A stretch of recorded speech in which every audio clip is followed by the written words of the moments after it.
What's a video game that you know will never exist, but you would pay so much money to see happen? I've thought about this a lot, many times, over and over, constantly. And one of the games that I keep landing on is a stupid fun game. Okay? We all know about like Dynasty Warriors, right?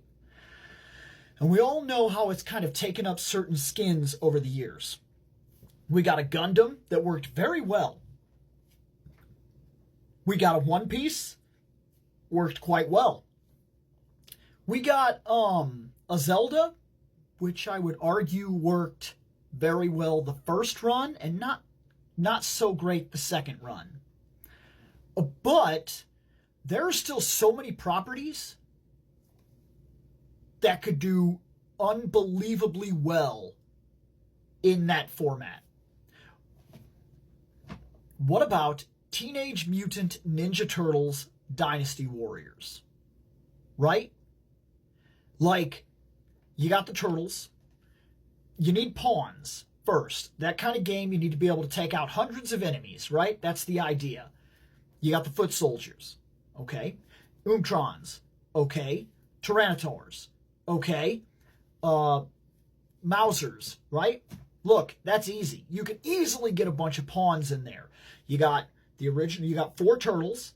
You could even do costumes easily by just switching the different era of turtles, but keeping the same idea.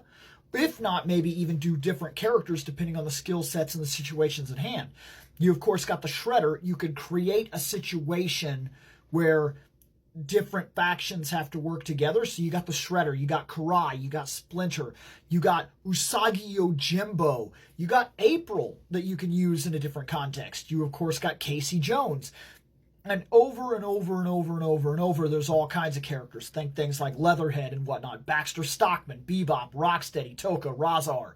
All of these could be characters put in for the situation at hand for whatever storyline they got. Oh, another thing that I actually think would work very well, Power Rangers. How has Power Rangers not come into the Dynasty Warriors idea yet?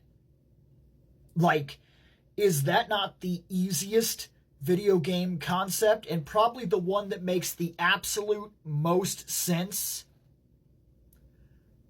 for literally any one of these properties?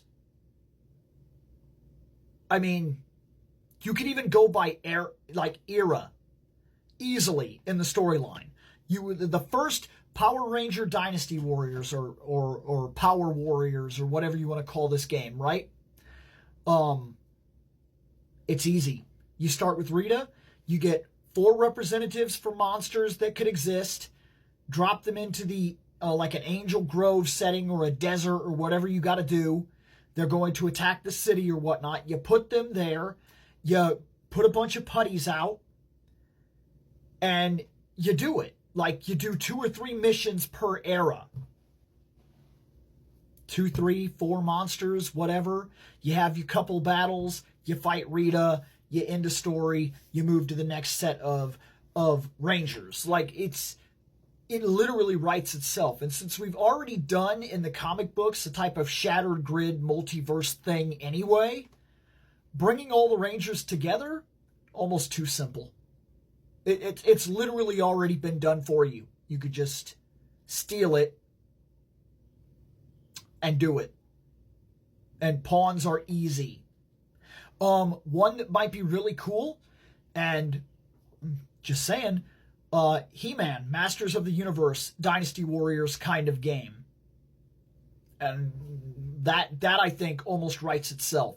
You have unlimited ideas for like places to fight.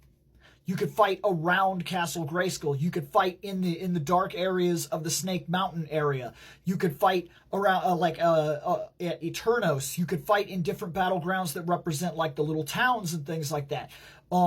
Characters are of course very easy because you're going to do like Skeletor, Evelyn. You're of course going to do Man-at-Arms. You're going to do He-Man. You're going to do Tila. You're going to do all kinds of stuff like that. Very easily. Triclops, Merman, you name it, Beastman, put them in there. Put them in there. And you want a storyline that works really well? Snake Men, we're done. Snakemen. A Snakemen invasion. Say, or you could even do it like, you could do eras. So you could do like He-Man and the Warriors, Masters of the Universe. They contend with Skeletor and evil minions. Bunch of skeletons and things like that he raises up, and evil fish creatures and stuff like that because of Under Merman's power, and then like other Beastmen and monsters that are literally controlled by Beastman. That's the first era in their timeline thing. Just like you did with Gundam, where you did like the eras and you brought them all together and then you did a big story on the other half. Start there. Then do a Horde War, right? Where all of a sudden, in the next era, you get command of some Skeletor forces as well as the He-Man forces. There. Then throw it all into flux and bring the Snakemen in on the third era and give us control of a couple Horde people as well, so that now we're all contending with the Snakemen. And then bring it all forward and make a whole new End War legacy just from Dynasty Warriors, like a Forgotten Masters or something like that rise up with the Eternal Battleground or something like that.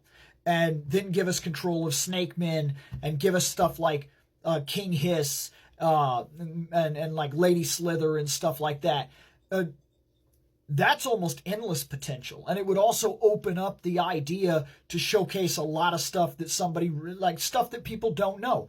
And this is just the beginning of ideas like this. Why don't we take like Dynasty Warriors, and we have Dynasty Warriors and we have Samurai Warriors. Why not Barbarian Warriors? Why not literally go for broke and do an absolute Conan the Barbarian, Frank Frazetta type of like no holds barred, fire and ice, here it is, Barbarian Warriors, like, and then do like a thing like that. Like, I don't see why we couldn't. Just the possibilities for Dynasty Warriors type games are absolutely endless. And that's just one type of game that we've never seen expanded. Except for recently, it seems like we're getting more Dynasty stuff where they're willing to try a bunch of stuff out. But like, Dynasty Warriors is the kind of game that fits like Legos. There's basically nothing it can't do. But it's not doing it.